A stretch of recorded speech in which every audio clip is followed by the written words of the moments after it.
Hello and welcome to Mr. C's lesson on personal learning plans. That's right, teachers. This is a way to get autonomy in a 21st century classroom. Of all the teacher friends I know, everybody complains about the fact that they have no buy-in, that they have no say over what goes on in their classrooms. Well, personal learning plans is going to help you to get to that point. I'm going to show you how I use them, but there's lots of ways that you can create and use them completely independent of the things that I'm going to talk about and show you. But there's a few reasons that it's important, and I want to get into it. This will let you differentiate like you have never seen. It's just organic to the process, and I'll try to explain that a little bit later. Part of it is that your students get one-to-one teacher time like they've never had before. Your role as a teacher kind of changes in this whole structure, and you get to reuse them. So if you spend time creating digital units of study, you use them one year, and instead of spending the time recreating them the next year, you just reuse what you have.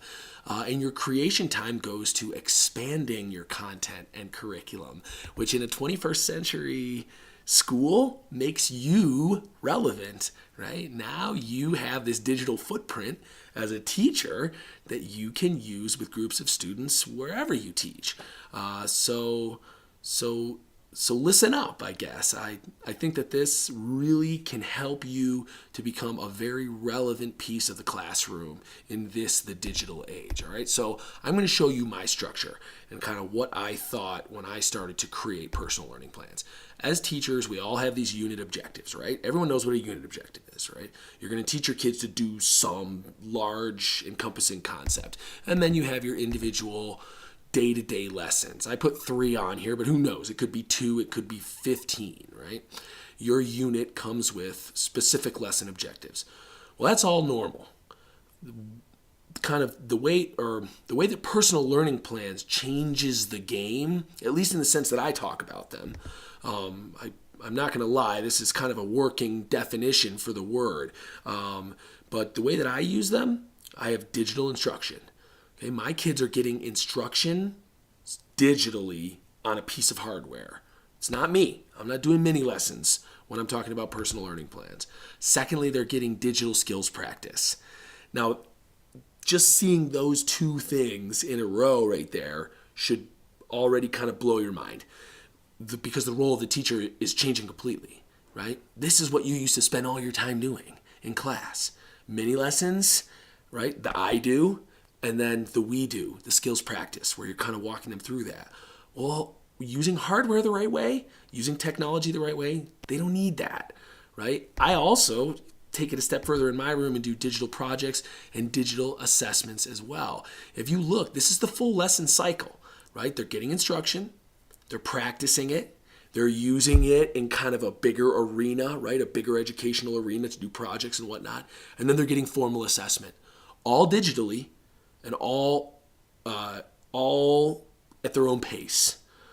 Now, I put stars next to those 2, the digital projects and the digital assessment, because if you don't want them graded digitally, they don't have to be, right? Like, I feel like that's an area where if teachers want the kids to do projects and then they grade them by hand or tests by hand, that's fine. But make sure your kids can access them in a digital way. Right? They don't need you to tell them, okay, you're going to do this for your project, right? They can get all, the whole infrastructure for all their projects and assessments online somehow, even if you're grading them yourself. And then the most important part, live remediation at every step. Okay? If you're not there teaching a mini lesson and walking them through skills practice, then you're there to help them with any step that they might be in this process. The teacher really becomes a one-to-one coach on a much more insanely frequent basis, which really redefines the role of the teacher in the classroom. Or at least it's redefined my role, right? I use this structure. This is what I do, right? So all my lessons are housed this way, and I walk from student to student to student to student as they need me. Some days it's like they're lined up to talk to me, right? Some days I actually have some time to just circulate the room and check in with kids.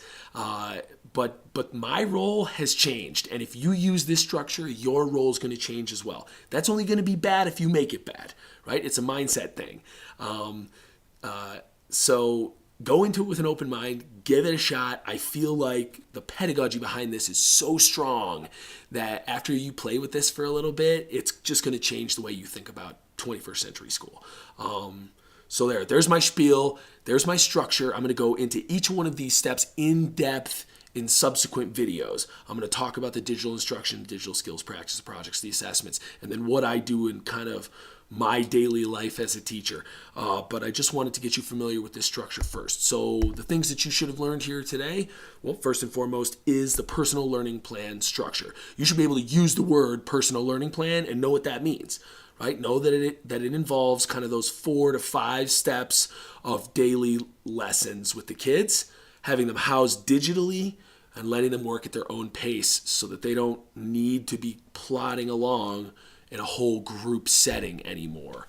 And secondly, you should know that if you're going to use these, it's going to change your job a little bit and what you do during your instructional time.